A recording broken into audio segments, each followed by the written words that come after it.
স্বাগত সংবাদ সংযোগের সাথে আছি আমি নুসরাত জাহান। চিকিৎসার জন্য আবারও লন্ডন যাচ্ছেন বিএনপি চেয়ারপারসন বেগম খালেদা জিয়া। সংকটাপন্ন অবস্থার কিছুটা উন্নতি হওয়ায় এই সিদ্ধান্ত নিয়েছেন দেশি বিদেশি চিকিৎসকরা। এজন্য কাতার থেকে বিশেষ এয়ার অ্যাম্বুলেন্স ঢাকায় আনা হচ্ছে। শুক্রবার খুব ভোরে ফ্লাইটটি লন্ডনের উদ্দেশ্যে যাত্রা করবে। বৃহস্পতিবার দুপুরে এমন তথ্য দেন তার ব্যক্তিগত চিকিৎসক এজেডএম জাহিদ হোসেন এবং দলের মহাসচিব মির্জা ফখরুল ইসলাম আলমগীর। আরও জানাচ্ছেন সৈকত সাদিক।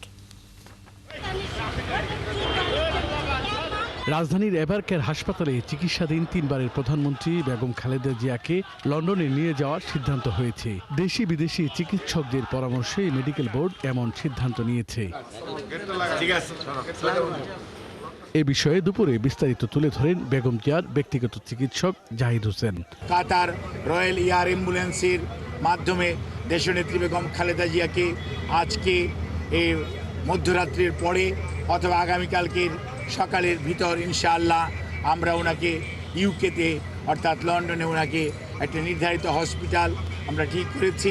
বেশ কয়েকজন চিকিৎসক এবং দেশের বাইরের 2 জন চিকিৎসক ওনার সাথে থাকবেন যাতে ওনাকে সুস্থভাবে ওনার চিকিৎসা দেওয়া যায়। বিএনপির চেয়ারপারসনের শারীরিক অবস্থার বিষয়ে পরিষ্কার করে কিছু না বললেও ডাক্তার জাহিদের আশা উন্নত চিকিৎসার পর তিনি আবার সুস্থ হয়ে দেশে ফিরবেন।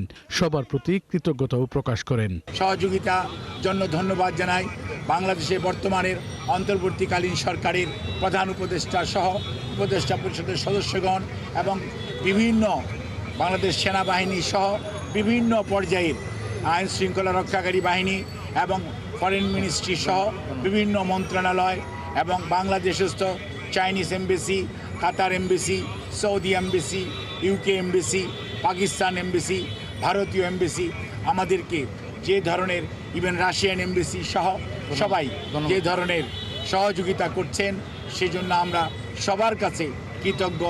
দলের চেয়ারপারসনের জন্য দেশবাসীর কাছে দোয়া চেয়েছেন বিএনপির মহাসচিব। জানিয়েছেন উন্নত চিকিৎসার জন্য শুক্রবার ভোরবেলায় ছাড়বে ফ্লাইট। একটা অত্যন্ত উন্নত মানের এয়ার অ্যাম্বুলেন্স পেয়েছি যেটা আজকে রাতের মধ্যে এখানে এসে পৌঁছবে এবং সম্ভবত খুব ভোরে দেশনেত্রী বেগম খালেদা জিয়াকে নিয়ে তারা যুক্তরাজ্যে চলে যাবে।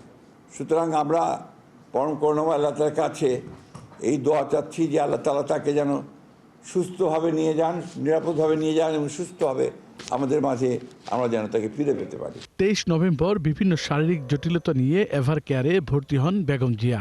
এই হাসপাতালে বেগম খালেদা জিয়ার চিকিৎসার সার্বিক পরিস্থিতি পর্যবেক্ষণ করেন যুক্তরাজ্য, চীন ও দেশের বিশেষজ্ঞরাও। সৈকত সাদিক, 71, ঢাকা। খালেদা জিয়ার শারীরিক অবস্থার খবর নিয়ে আমাদের সাথে এভারকেয়ার হাসপাতালের সামনে থেকে যুক্ত হবেন সহকর্মী শফিকুল হক। শফিকুল, কাতারের এয়ার অ্যাম্বুলেন্স ঢাকায় পৌঁছালে বিএনপি চেয়ারপারসনের যাবার প্রক্রিয়াটা আসলে কখন শুরু হতে পারে এবং শারীরিক এখন কি অবস্থা রয়েছে বেগম জিয়ার, সবশেষ কি তথ্য রয়েছে আপনার কাছে?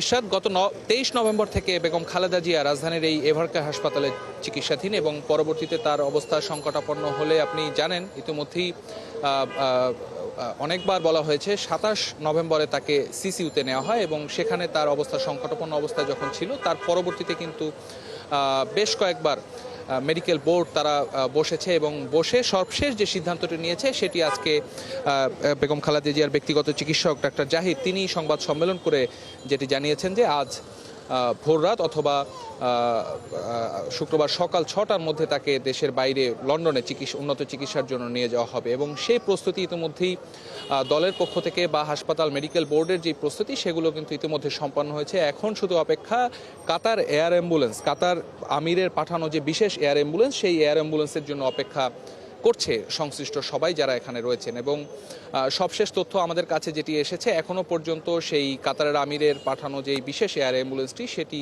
বাংলাদেশের উদ্দেশ্যে রওনা করেনি আমরা এখন পর্যন্ত যে খবর পেয়েছি। তবে যেটি জানতে পেরেছি যে আজ রাত 12টা কিংবা 12টার পর থেকে রাত 2টার মধ্যে যে কোনো সময় সেটি বাংলাদেশে এসে অবতরণ করবে এবং পরবর্তীতে আজ ভোর রাতে 4টা থেকে সকাল ভোর 6টার মধ্যে তাকে হয়তো লন্ডনের উদ্দেশ্যে এখান থেকে নিয়ে যাত্রা শুরু করবে মেডিকেল বোর্ডের সদস্যরা। এবং সেই মেডিকেল বোর্ডের সদস্যদের সাথে যুক্তরাজ্য থেকে আসা বিশেষজ্ঞ চিকিৎসক রিচার্ড বিলি সহ 14 সদস্যের একটি প্রতিনিধি দল বেগম খালেদা জিয়ার সঙ্গে সেই লন্ডনে যাত্রা করবেন, এমনটি আমরা জানতে পেরেছি। তো ইতিমধ্যে যে ধরনের প্রস্তুতি নেওয়া দরকার সব ধরনের প্রস্তুতি বিএনপির দল এবং খালেদা জিয়ার চিকিৎসায় গঠিত যে মেডিকেল বোর্ড তাদের পক্ষ থেকে নেওয়া হয়েছে। এবং আপনি জানেন কিছুক্ষণ আগে সরকারের পক্ষ থেকেও যেটি বলা হয়েছে যে বেগম জিয়াকে উন্নত চিকিৎসার জন্য দেশের বাইরে নিয়ে যাওয়ার ক্ষেত্রে যে সব ধরনের সহযোগিতা প্রয়োজন সব ধরনের সহযোগিতা করতে সরকার প্রস্তুত রয়েছে। ইতিমধ্যেই আপনি জানেন যে দেশের বিশিষ্ট ব্যক্তিবর্গ বিশেষ করে প্রধান উপদেষ্টা গতকাল এখানে এসেছিলেন এভারকেয়ার হাসপাতালে এবং তিনি বেগম খালেদা জিয়ার শারীরিক অবস্থার খোঁজ খবর নিয়েছেন এবং সব ধরনের সাহায্য সহযোগিতার আশ্বাস সরকারের পক্ষ থেকে দেওয়া হয়েছে। এবং আজকে আমরা এখন পর্যন্ত যে খবর জানি বিএনপি মহাসচিব মির্জা ফখরুল ইসলাম আলমগীর তিনি কাতারের যে দূতাবাস রয়েছে সেই দূতাবাসে তিনি চিঠি পাঠিয়েছিলেন এবং এর আগে বেগম খালেদা জিয়াকে জানুয়ারিতে যখন লন্ডনে নিয়ে যাওয়া হয় সেই কাতারের আমিরের যে বিশেষ এয়ার অ্যাম্বুলেন্সে করে যে বিদেশে পাঠানো হয়েছিল সেই এয়ার অ্যাম্বুলেন্সটি পুনরায় চেয়ে চিঠি পাঠানো হয়েছিল এবং সে বিষয়ে সব ধরনের প্রস্তুতি কাতার যে দূতাবাস সেই দূতাবাস থেকে নেওয়া হয়েছে এবং সেটি হয়তো জি শফিকুল, অনেক ধন্যবাদ আপনাকে। আমরা বুঝতে পেরেছি আসলে হয়তো ভোর রাতের মধ্যেই বেগম জিয়ার যাওয়ার প্রক্রিয়াটা সম্পন্ন হতে পারে। পরবর্তী আপডেট অবশ্যই আপনার কাছ থেকে আমরা জেনে নেব। দর্শক, এভারকেয়ার হাসপাতালের সামনে থেকে যুক্ত হয়েছিলেন সহকর্মী শফিকুল হক। জুলাই গণ অভ্যুত্থানের কিছুদিন পর বিএনপি চেয়ারপারসন বেগম খালেদা জিয়ার চিকিৎসা আবারও জাতীয় আলোচনায় উঠে আসে। চলতি বছরের শুরুতে লন্ডনে প্রায় 4 মাস ধরে লিভার কিডনির সংক্রমণ সহ জটিল রোগের চিকিৎসা চলে তার। সেখান থেকে ফেরার 8 মাস পর আবারও চিকিৎসা নিতে লন্ডনে যাচ্ছেন সাবেক প্রধানমন্ত্রী। জুলিয়া তানহার প্রতিবেদনে বিস্তারিত। দীর্ঘদিন ধরে আর্থ্রাইটিস, ডায়াবেটিস, কিডনি, ফুসফুস, চোখের সমস্যা সহ নানা জটিলতায় ভুগছেন বিএনপির চেয়ারপারসন বেগম খালেদা জিয়া। 5 আগস্টের রাজনৈতিক পরিবর্তনের পর নতুন করে তার চিকিৎসা, বিদেশ যাওয়া সবকিছুই জাতীয় রাজনীতির একটি বড় খবর হয়ে ওঠে। 5 আগস্ট 2024-এর পর খালেদা জিয়াকে চিকিৎসার জন্য লন্ডনে নেওয়া হয় একবারই। সেটি ছিল 2025-এর 7 জানুয়ারি। সেদিন ভোরে কাতারের আমিরের পাঠানো বিশেষ এয়ার অ্যাম্বুলেন্সে করে ঢাকা থেকে লন্ডনের পথে রওনা হন তিনি। লন্ডনে বেগম জিয়াকে ভর্তি করা হয় দ্য লন্ডন ক্লিনিকে। সেখানে প্রায় 4 মাস নানা ধরনের চিকিৎসা নেন তিনি। এরপর 6 মে চিকিৎসা শেষে দেশে ফিরে আসেন 3 বারের সাবেক এই প্রধানমন্ত্রী। কিন্তু দেশে ফেরার পর পরিস্থিতি খুব একটা স্থিতিশীল থাকেনি। সবশেষ গত 23 নভেম্বর রাতে হঠাৎ শ্বাসকষ্ট দেখা দিলে বেগম খালেদা জিয়াকে এভারকেয়ার হাসপাতালে নেওয়া হয়। পরীক্ষায় ফুসফুসের সংক্রমণ ধরা পড়লে তাকে ভর্তি করা হয়। গত রবিবার ভোরে অবস্থার অবনতি হলে তাকে এসডিইউ থেকে সিসিইউতে স্থানান্তর করা হয়। সবকিছু ঠিক থাকলে বিএনপির চেয়ারপারসনকে বৃহস্পতিবার মধ্যরাতের পরে অথবা আগামীকাল শুক্রবার ভোরে লন্ডনে নেওয়া হবে। দেশি বিদেশি চিকিৎসকের পরামর্শে কাতারের একটি বিশেষ এয়ার অ্যাম্বুলেন্সে তাকে লন্ডনে নেয়ার সিদ্ধান্ত হয়েছে। তিনি সুস্থ হয়ে আবারও দেশে ফিরে আসবেন এমন প্রত্যাশায় দেশবাসী। জুলিয়া তানহা, 71, ঢাকা। সাবেক প্রধানমন্ত্রী বেগম খালেদা জিয়ার বাইরে তার পরিবারের আর কাউকে অতি গুরুত্বপূর্ণ প্রটোকল দেয়া হবে না। বৃহস্পতিবার উপদেষ্টা পরিষদের বৈঠক শেষে প্রশ্নোত্তর পর্বে এমনটা জানিয়েছেন উপদেষ্টা রিজওয়ানা হাসান। প্রেস উইং বলেছেন, বেগম জিয়াকে বিদেশে নিয়ে যেতে সব ধরনের সহযোগিতা করছে সরকার। এদিন স্বাধীন পুলিশ কমিশন সহ কয়েকটি অধ্যাদেশের চূড়ান্ত অনুমোদন দিয়েছে উপদেষ্টা পরিষদ। আরও জানাচ্ছেন মোহন ইসলাম। প্রধান উপদেষ্টার কার্যালয়ে ডক্টর মোহাম্মদ ইউনূসের সভাপতিত্বে উপদেষ্টা পরিষদের বৈঠক হয়। এখানে দেশের সামগ্রিক পরিস্থিতি নিয়ে আলোচনা হয়। অনুমোদন দেওয়া হয় কয়েকটি অধ্যাদেশের। পরে বিস্তারিত জানাতে ফরেন সার্ভিস একাডেমিতে সংবাদ সম্মেলন করা হয়। এতে এক প্রশ্নে বন ও পরিবেশ উপদেষ্টা জানান, জিয়া পরিবারের আর কাউকে অতি গুরুত্বপূর্ণ প্রটোকল দেওয়া হবে না। গেজেট একটা হয়েছে, এখনো পর্যন্ত এই সুবিধাটা কেবল বেগম খালেদা জিয়াকেই দেওয়া হচ্ছে। আর বেগম জিয়াকে বিদেশ নিতে সব ধরনের সহযোগিতা করছে সরকার, এমন তথ্য দেয় প্রধান উপদেষ্টার প্রেস উইং।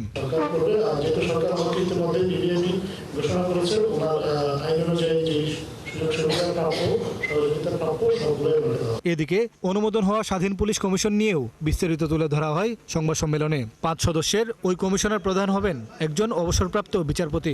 এই কমিশন সরকারের সাথে মিলে কাজ করবে, পুলিশ যেন প্রভাব মুক্ত হয়ে কাজ করতে পারে সেই ব্যাপারে কি কি করণীয় এই বিষয়ে এই কমিশন সরকারকে সুপারিশ প্রদান করবে। পুলিশ যাতে মানবাধিকার সংবেদনশীল হয় সে বিষয়ে পুলিশের আধুনিকায়ন কোথায় কোথায় দরকার, কি ধরনের প্রশিক্ষণ দরকার, এগুলোও তারা চিহ্নিত। নাগরিক যে অভিযোগগুলো থাকবে পুলিশের ব্যাপারে সেইগুলোর তদন্ত ও নিষ্পত্তি করা।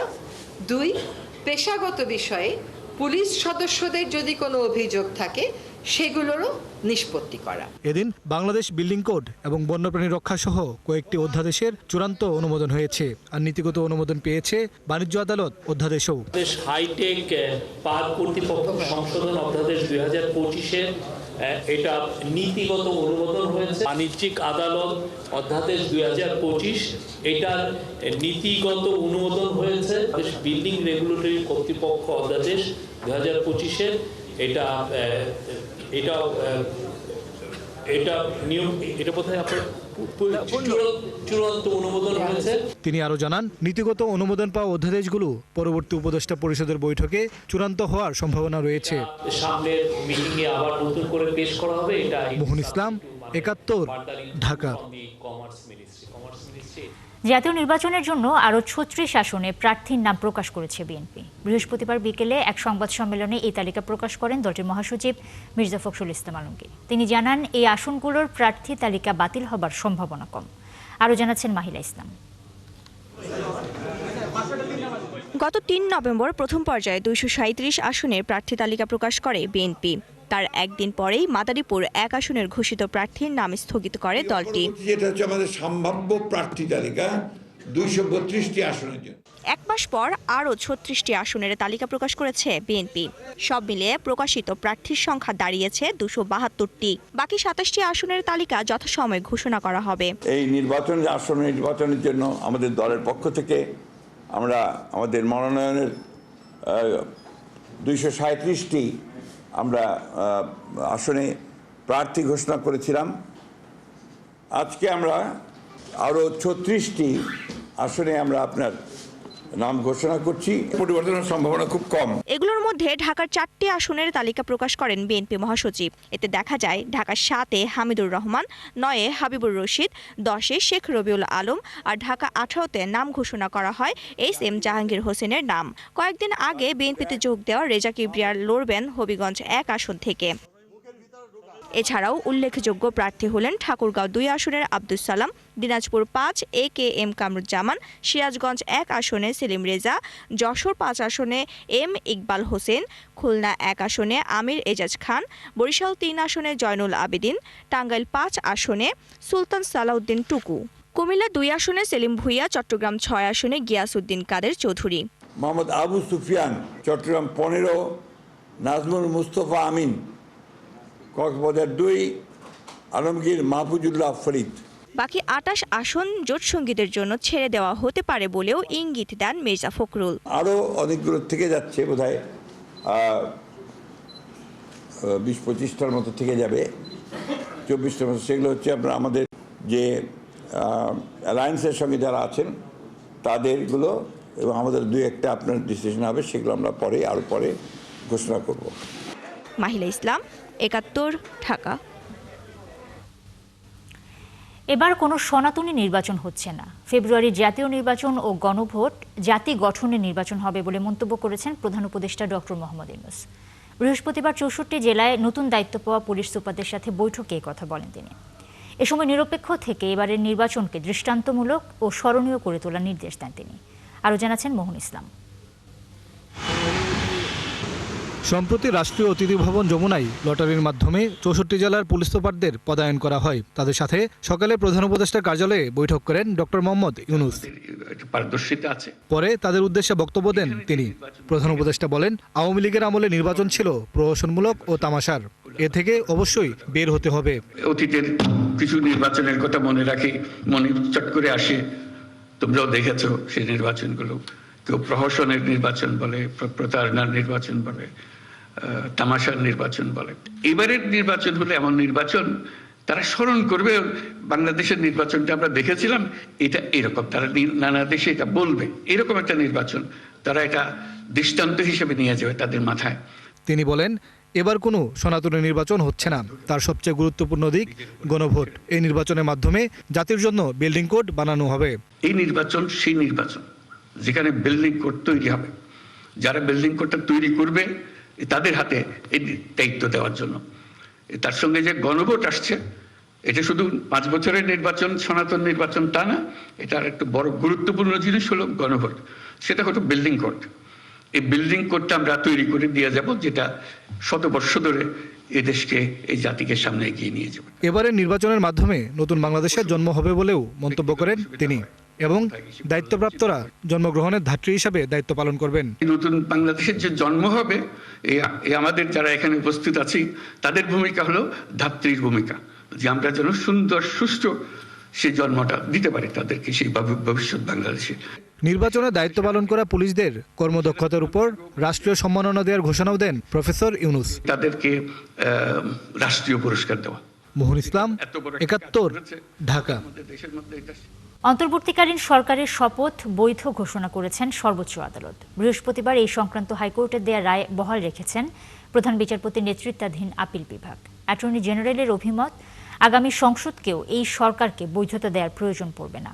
আর আইনজীবীরা বলছেন, গণ অভ্যুত্থানের ম্যান্ডেট নিয়ে গঠিত সরকারের বৈধতা নিয়ে প্রশ্ন তোলার কোনো সুযোগ নেই। মাইনুল মারুফের আরও একটি প্রতিবেদন। সরকারের প্রধান উপদেষ্টা পদের অন্তর্বর্তীকালীন সরকারের শপথের আগে আপিল বিভাগের মতামত নেন রাষ্ট্রপতি মোহাম্মদ শাহাবুদ্দিন। রিটকারী আইনজীবীর মূল যুক্তি হচ্ছে, সুপ্রিম কোর্টের নিয়ম মেনে মতামত দেননি তৎকালীন আপিল বিভাগ। আর প্রধান বিচারপতি সহ অন্যান্য বিচারপতিরা ক্যান্টনমেন্টে আশ্রয় নেয়, তারা মতামত দিয়েছেন কিনা তা নিয়ে সংশয় প্রকাশ করেন রিটকারী। বৃহস্পতিবার সব প্রশ্নের উত্তর দিলেন দেশের সর্বোচ্চ আদালত। সংবিধান ও জনগণের ইচ্ছায় এ সরকার গঠিত হয়েছে, হাইকোর্টের এমন রায়ে একমত প্রকাশ করেন সব বিচারপতিরা। তাই এ সংক্রান্ত লিপ্ট আপিল সর্বসম্মতিক্রমে খারিজ করে দেন আপিল বিভাগ। জনগণ তার ক্ষমতা নিজের হাতে নিয়ে যেভাবে বলেছেন এই সরকার সেভাবে গঠিত হয়েছে এবং জনগণ নিজেরাই ঠিক করে দিয়েছেন। এর সাথে 106 এগুলো মিলবে না। নেক্সট পার্লামেন্ট যেটা সেরিমোনিয়াল কিছু করলে করবে, কিন্তু এই সরকারের বৈধতা নিয়ে প্রশ্ন তোলার এখতিয়ার আর কোথাও নাই।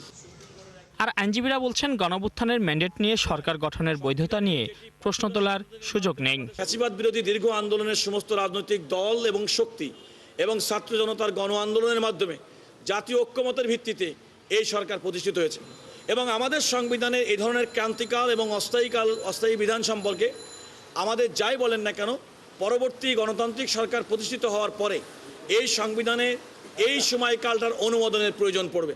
আর্টিকেল বা অনুচ্ছেদ ১০৬-এর অধীনে গৃহীত মতামত, এটির কোনো প্রয়োজন ছিল না, কিন্তু এটি নেওয়াতে বড় ধরনের কোনো ব্যত্যয় হয় নাই, কিন্তু এটির প্রয়োজন ছিল না।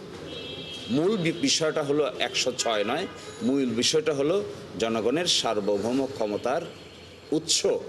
সেই উৎসটাই আবার আমাদের আপিল বিভাগ পুনরায় আজকে ঘোষণা করল। এই রায়ের মধ্য দিয়ে আইনিভাবে সরকারের বৈধতা নিয়ে কোনো প্রশ্ন তোলার আর কোনো অবকাশ নেই বলেও জানান তারা। সংবিধানের ১৫০ অনুচ্ছেদ সংশোধন করা হয়েছিল। মাইনুল মারুফ, ৭১, ঢাকা। জুলাই গণ অভ্যুত্থানে ক্ষমতাচ্যুত প্রধানমন্ত্রী শেখ হাসিনার ছেলে সজীব ওয়াজেদ জয়ের বিরুদ্ধে গ্রেফতারি পরোয়ানা জারি করেছেন আন্তর্জাতিক অপরাধ ট্রাইব্যুনাল। বৃহস্পতিবার জয় ও পলকের বিরুদ্ধে জুলাই অভ্যুত্থানে ইন্টারনেট বন্ধ করে হত্যাকাণ্ডে সহযোগিতার অপরাধ আমলে নেয় ট্রাইব্যুনাল। আর অপরাধ আমলে নেওয়া হয়েছে সালমান এফ রহমান এবং আনিসুল হকের বিরুদ্ধেও। আরও জানাচ্ছেন মাইনুল মারুফ। ১৭ জুলাই মধ্যরাত থেকে ২৮ জুলাই ১০ দিন বন্ধ ছিল মোবাইল ইন্টারনেট। এছাড়া ফেসবুক, হোয়াটসঅ্যাপ সহ ইন্টারনেট ভিত্তিক যোগাযোগ মাধ্যমগুলো বন্ধ ছিল ১৩ দিন, যা স্বাভাবিক হয় ৫ আগস্ট দুপুর থেকে। এদিন সজীব ওয়াজেদ জয় ও পলকের বিরুদ্ধে ৩টি অভিযোগ দাখিল করে রাষ্ট্রপক্ষ। এর মধ্যে অন্যতম হচ্ছে আন্দোলনের সময় ইন্টারনেট বন্ধ করে হত্যাকাণ্ডে সহযোগিতা করা। তা আমলে নিয়ে জয়ের বিরুদ্ধে গ্রেপ্তারি পরোয়ানা জারি করে ট্রাইব্যুনাল। আর আগে থেকেই গ্রেপ্তার আছেন পলক। উনি দেশে থাকেন অথবা দেশের বাইরে থাকেন, উনি তৎকালীন প্রধানমন্ত্রীর উপদেষ্টা ছিলেন এবং উনি সকল ক্ষেত্রে সজীব ওয়াজেদ জয়ের উপদেশ গ্রহণ করে এই সকল কার্যক্রম এবং পদক্ষেপ গ্রহণ করতে। আমরা ডকুমেন্টে দেখিয়েছি যে ইন্টারনেট যে শাটডাউন করা হয়েছিল সেটা শুধু মৌখিক আদেশে না, এটা লিখিত আদেশে এবং মোবাইলের SMS এর মাধ্যমে টেক্সট প্রেরণের মাধ্যমে ইন্টারনেট বন্ধ করার নির্দেশ ওনারা দিয়েছিলেন। সাবেক আইনমন্ত্রী আনিসুল হক ও সাবেক এমপি সালমান এফ রহমানের বিরুদ্ধেও আনুষ্ঠানিক অভিযোগ দাখিল করে প্রসিকিউশন, তা আমলে নিয়েছে ট্রাইব্যুনাল। আর 2 মামলার আসামিদের 10 ডিসেম্বর হাজির করার নির্দেশ দেওয়া হয়েছে। ওনারা জুলাই গণঅভ্যুত্থান চলাকালে একটা ফোনে কথোপকথন করেন। ওনারা এই কথোপকথনের এক পর্যায়ে ওনারা বলেন যে কারফিউ চলা অবস্থায় এদেরকে মানে আন্দোলনকারী ছাত্র জনতাদেরকে শেষ করে দিতে হবে। 19 তারিখে ওনাদের এই বক্তব্যের প্রেক্ষিতে 20 তারিখ এবং তার পরবর্তীতে ঢাকা শহর সহ দেশের বিভিন্ন স্থানে ছাত্র জনতাকে নির্বিচারে গুলি করে হত্যা করা হয়। এদিন জুলাই আগস্টের আন্দোলন চলাকালে রাজধানীর রামপুরায় 28 জনকে হত্যার মামলায় লেফটেন্যান্ট কর্নেল রেদওয়ানুল ইসলাম ও মেজর রিফাত বিন আলমকে হাজির করা হয় ট্রাইব্যুনালে। তাদের বিরুদ্ধে অভিযোগ গঠনের প্রথম দিনের শুনানি হয়। পরবর্তী শুনানি 14 ডিসেম্বর। নির্বাচনকে ঘিরে দেশের অন্যান্য জেলার মতো মাদারীপুরেও রাজনৈতিক উত্তাপ বাড়ছে, আর পুরুষের পাশাপাশি ভোট নিয়ে ভাবছেন নারীরা। এই নির্বাচনে নারীদের প্রত্যাশা শান্তিপূর্ণ ও সুষ্ঠু একটি নির্বাচন, যেখানে নির্বিঘ্নে তারা ভোট দিতে পারবেন। আর এমন প্রতিনিধি নির্বাচন করতে চান যারা নারীদের চাকরি, স্বাস্থ্য সুরক্ষা, কর্মসংস্থান এবং নারীদের নিরাপত্তায় কাজ করবেন। আরিফুর রহমানের তথ্য ও ছবিতে প্রতিবেদন। মাদারীপুরে এবার বিপুল সংখ্যক নারী ভোটার নির্বাচন নিয়ে বেশ আগ্রহী। তারা চান সুষ্ঠু ও শান্তিপূর্ণ একটি নির্বাচন হোক। তারা কেন্দ্রে গিয়ে ভোট দিতে চান, তবে ভোট দিতে যাবার সময় তাদের নিরাপত্তা নিশ্চিত হওয়া সবচেয়ে জরুরি। নিরাপত্তা নিশ্চিত করুক, আর আমাদের কেন্দ্রে যে ভোট দেওয়ার একটা সুব্যবস্থা করুক। আমরা সবাই চাই কেন্দ্রে যে ভোট। মারা ধরা করে, স্বামীরাও মারা ধরা করে, অনেকের শেষ মানে না মারে স্বামীরা। তারপরে রাস্তাঘাটে ছেলেদের জন্য অনেক মেয়েরাই যাইতে পারে না, সেইটাও যেন ভালো হয়। আমার মেয়ে বাহিরে থাকলে, আমি ঘরে থাকলে আমি টেনশনে থাকি, আমার মেয়েটা কখন আসবে বাহির থেকে ঘরে, ঠিক মতো আসতে পারলো কিনা, রাস্তাঘাটে বিপদ হবে কিনা, এটা একটা সমস্যায় থাকি, আমি নিরাপত্তাহীনতায় ভুগি। নির্বাচনের মাধ্যমে নারী ভোটাররা এমন একজন প্রতিনিধি নির্বাচিত করতে চান যারা নারীদের অধিকার, সুরক্ষা, চাকুরি, স্বাস্থ্যসেবা ও ভাগ্য উন্নয়নে কাজ করবে। এছাড়া বাল্যবিবাহ সহ সামাজিক নিরাপত্তা, অফিস আদালতে বৈষম্য দূর করা, দিনে রাতে সমানভাবে নারীর চলাচলের স্বাধীনতা বজায় রাখার দাবি জানান নারীরা। বাল্যবিবাহ এটা যাতে বন্ধ করা হয়, কারণ আমাদের সমাজে বাল্যবিবাহটা প্রচুর পরিমাণে চলমান। অনেক নারী আছে পিছায় আছে, তাদেরকে কর্মসংস্থানের জন্য সহযোগিতা করবে বা তাদের আত্মনির্ভরশীল হতে সাহায্য করবে এমন সরকার গঠন। নারী যাতে একটা পুরুষের পাশাপাশি ঘরে বাইরে কর্মসংস্থান হিসেবে কিছু কাজ করে খেতে পারে, এরকম কিছু কাজ সরকার করলে ভালো।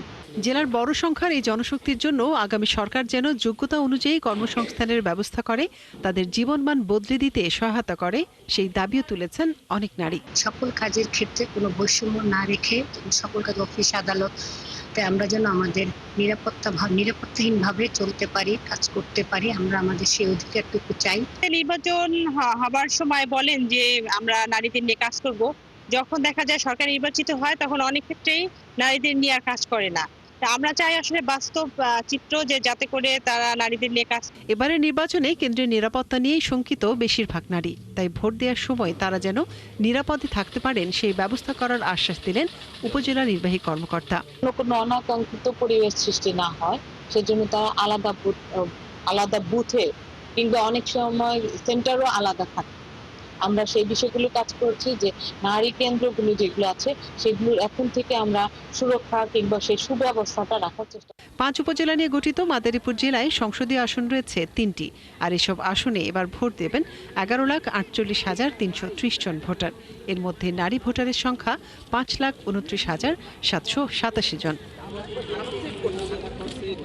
মনিরা কাজুরি, 71।